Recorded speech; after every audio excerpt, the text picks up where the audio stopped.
Assalamualaikum warahmatullahi wabarakatuh. Berjumpa lagi dengan saya Muhammad Syahri Sadi, guru agama. Ini pelajaran yang hari ini adalah kitab Arba'in Nawawi.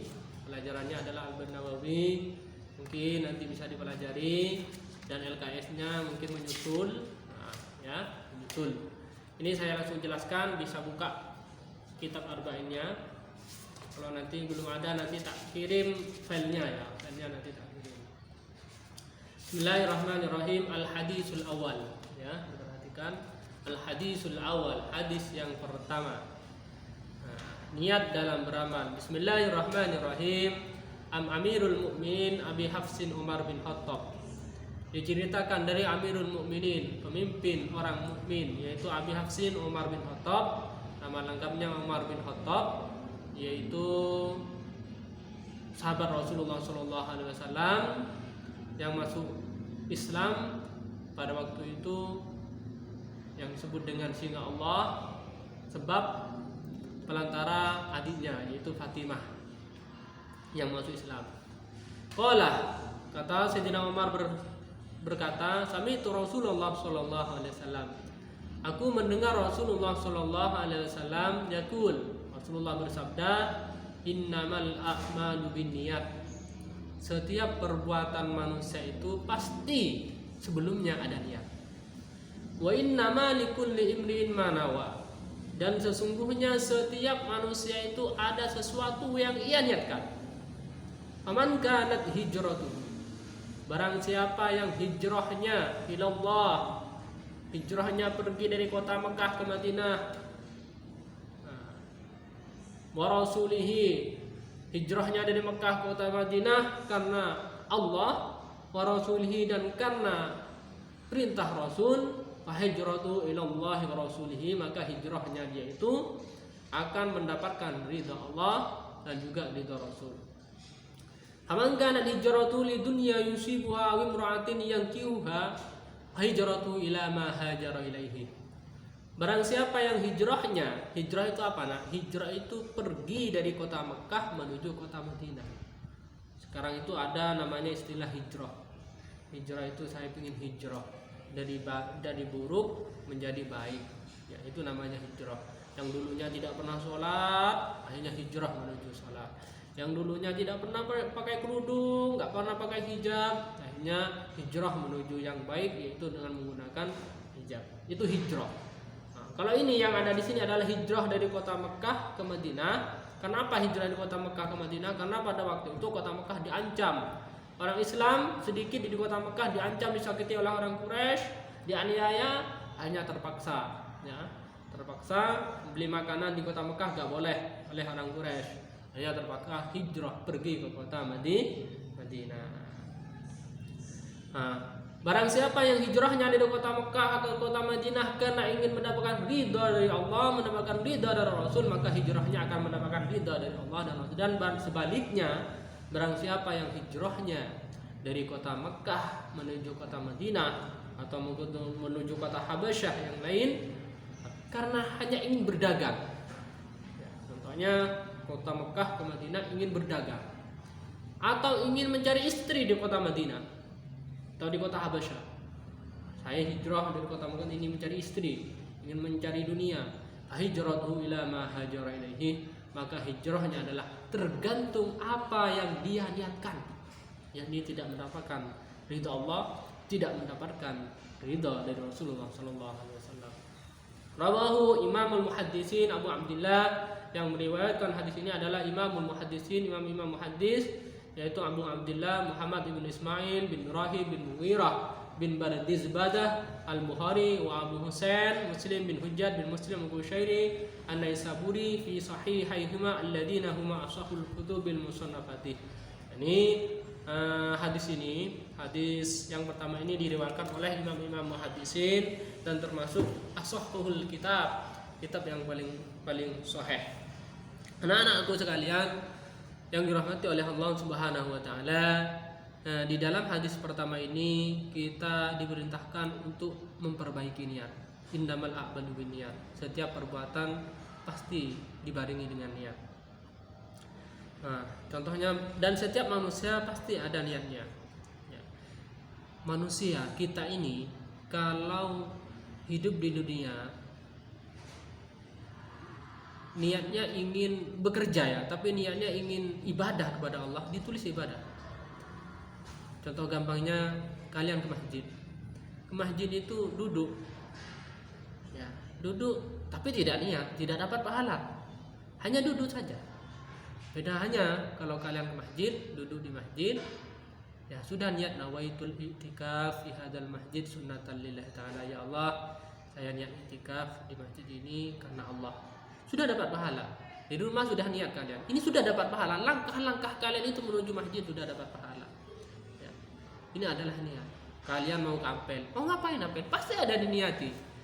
Mau kampel, saya pengen ziarah. Ini adalah niat. Ya. Sebelumnya pasti diniati. Ya. Tapi jangan salah niatnya. Pengen ke ampel, pengen ketemuan, itu nggak boleh. Sudah ketemu, nggak tahu yang niat itu hanya Allah yang tahu. Ya. Allah yang tahu. Mana bapak kalian, ibu kalian nggak mungkin tahu kalian niat itu apa, mau izin ke ampel itu apa. Pasti orang tua kalian, oh berarti anak saya mau ngaji, mau ziarah, mau sholat di sana. Itu kan apa ya? Orang tua kita biasanya punya pemikiran seperti itu. Oleh karena itu benarkan niat. Ya, kalau ke ampel niatnya ziarah. Ya, maka yang didapatkan oleh kalian adalah pahala.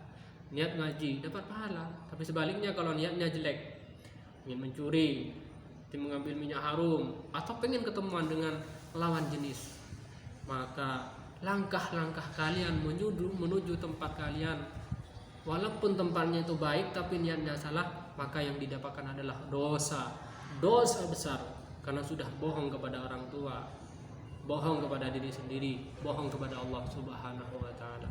Oleh karena itu benarkan niat. Karena di sini selanjutannya adalah ini sejarahnya mengatakan Rasulullah SAW dulu ketika di masa awal-awal Islam, di mana orang Islam pada waktu itu sedikit, yang masuk Islam itu orang-orang yang tidak mampu, bukan orang kaya, orang-orang yang tidak mampu. Ketika itu orang Islam yang tidak mampu di kota Mekah, ya akhirnya disakiti oleh orang-orang Quraisy, orang-orang yang kafir pada waktu itu, termasuk Rasulullah juga disakiti. Ada yang sampai mengatakan, sampai ditulis perjanjian di sana, orang-orang yang masuk Islam tidak boleh membeli makanan kepada orang Quraisy, ya, orang-orang Mekah pada waktu itu.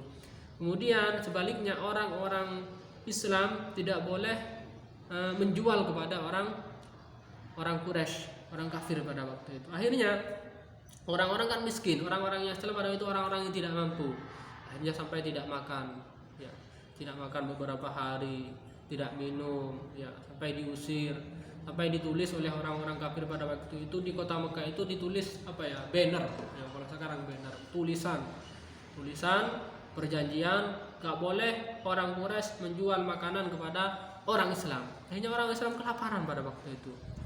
Selain juga boleh disakiti, termasuk yang paling parah itu adalah ada namanya Bilal. Bilal ini seorang budak yang masuk Islam, yang disiksa oleh majikannya, dan disiksa sampai dibeli oleh Sayyidina Abu Bakar Siddiq, dan setelah dibeli dimerdekakan masuk Islam. Nah, sampai Rasulullah dikatakan pada waktu itu sampai tidak makan 3 hari, sampai ada yang mengatakan makan daun-daunan, bukan makan nasi, bukan makan pohon, tapi makan daun-daunan. Ini yang terjadi pada zaman dahulu, zaman Rasulullah.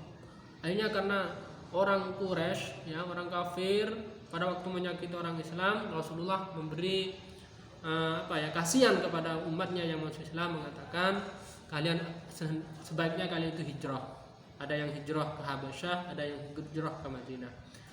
Sebelum hijrah Rasulullah mengatakan, kalau kalian hijrah dari kota Mekah ke Madinah ini pasti punya niat. Kalau niatnya kalian adalah ingin mencari ridha Allah, mencari ridha Rasulullah, maka kalian akan mendapatkan ridha Allah dan Rasulnya. Tapi sebaliknya, kalau kalian dari kota Mekah ke Madinah atau ke Habasyah hanya ingin mencari dunia, ingin berdagang, maka yang didapatkan kalian dunia, bukan ridha dari Allah dan Rasulnya.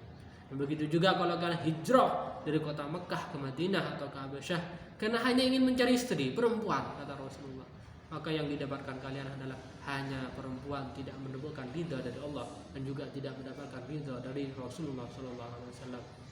Oleh karena itu, jamaah anakku, santriwan santriwati, siswa-siswi, benarkan niat kalian dari sekarang. Kalian kalau mau tidur diniatkan mau tidur agar siangnya, subuhnya saya keluar beribadah kepada Allah. Ya. Apa aktivitas yang kalian lakukan itu, niatkan ibadah. Saya niat belajar ini karena li'ila'i kalimatillah, untuk meninggikan agama-agamanya Allah. Pokoknya saya makan ini agar kuat untuk beribadah kepada Allah. Semuanya diniati baik. Saya bekerja karena apa? Karena untuk beribadah kepada Allah, akan mendapatkan pahala. Sebaliknya kalau tidak, manusia pasti punya niat, tapi kalau niatnya jelek, ya saya makan karena saya kuat, nanti mau keluar ke destak-des namanya ini, naudzubillah, ya, maka akan mendapatkan dosa.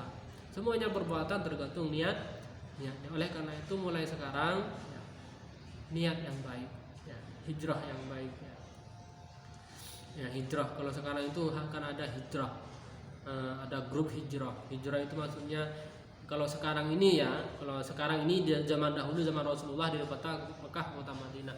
Kalau sekarang hijrah itu ya dari perbuatan jelek menuju perbuatan baik. Yang dulunya awalnya tidak pernah sholat, jarang berjamaah, hijrah menuju yang baik dengan melaksanakan sholat, sering berjamaah. Yang awalnya tidak pernah sholat sunat duha, tidak pernah sholat tahajud, tidak pernah sholat witir, akhirnya hijrah menuju kebaikan dengan melaksanakan sholat duha, sholat witir.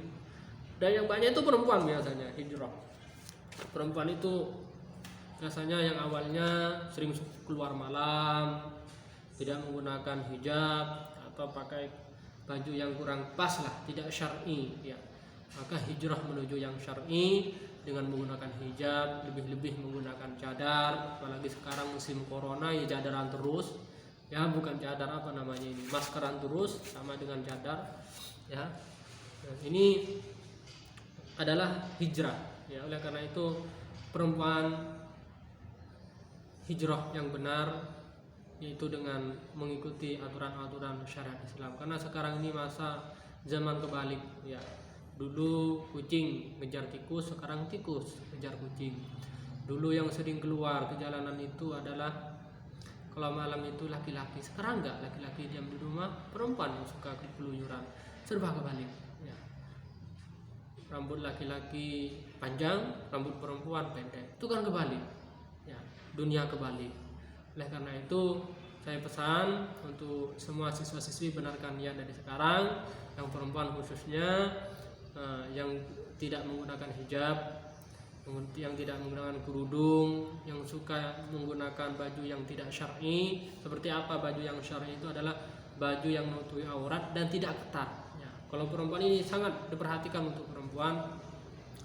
Baju perempuan, kata Rasulullah, saya di zamanun akan datang masa di mana masa itu seorang perempuan ini pakai baju tapi seperti tidak menggunakan baju, yakni seperti telanjang. Seperti apa itu? Itu ia menggunakan baju, rapi bajunya, ya. Tapi sayangnya ketat. Ketatnya itu lengkuk tubuhnya ini kelihatan. Ya, naudzubillah, ya. Ya, tubuhnya ini pahanya itu kelihatan karena bajunya itu bajunya anak kecil, ya, istilahnya yang dipakai itu. Naudzubillah, lengkuk tubuhnya itu kelihatan semua. Oleh karena itu Rasulullah mengatakan akan datang masa itu di mana seorang perempuan menggunakan baju tapi seperti telanjang. Ini sudah masanya sekarang. Saya sering lihat banyak sekali yang perempuan. Oleh karena itu santriwan santriwati, siswa-siswi yang laki-laki, ingatkan perempuan yang salah, ya, yang diajari syariat yang benar. Yang perempuan monggo, ya, belajar bersama, tidak usah mengikuti zaman tren-tren yang tidak sesuai dengan syariat Islam. Hijrah dari sekarang menuju dari tidak baik menuju yang baik, benarkan ya dari sekarang, ya. Karena semuanya itu, kita itu hidup di dunia ini hanya sementara. Ya, kalian masih muda. Kita itu umur 63 tahun sudah siap-siap, sudah diintip malaikat, sudah mati nanti. Siapa yang mau dibawa kita mati? Gak ada, cinta mati, gak ada yang mau ikut mati sama kita. Orang tua cinta mati kepada kita, gak mungkin kalau kita mati orang tua kita ikut mati, gak ada. Oleh karena itu yang membawa kita itu adalah amal yang baik, ibadah yang baik, yang sedekah yang baiknya. Sebaliknya kalau berbuat maksiat, maka perbuatan maksiat itu yang dibawa kita nanti di akhirat, naudzubillah, dan menyebabkan kita nanti disiksa di akhirat nanti. Oleh karena itu mungkin itu cukup saja pertemuan kali ini. Yang tugas kalian adalah tolong nanti hadis pertama ini ya, saya pengen tahu tulisan tangannya ya. Tulisan tangan kalian hadis pertama ini nggak usah tulis semuanya, langsung nggak usah rawahul muslimin ya. Ini separuh aja tulis, oleh kemudian setelah tulis namanya di atas, kemudian hadis pertama. Setelah itu difoto, kalau bisa difoto dan kirim di komen YouTube-nya, kalian kirim komen YouTube-nya, nanti saya lihat dan saya kasih nilai. Ya mungkin itu saja kurang lebihnya. Wassalamualaikum warahmatullahi wabarakatuh.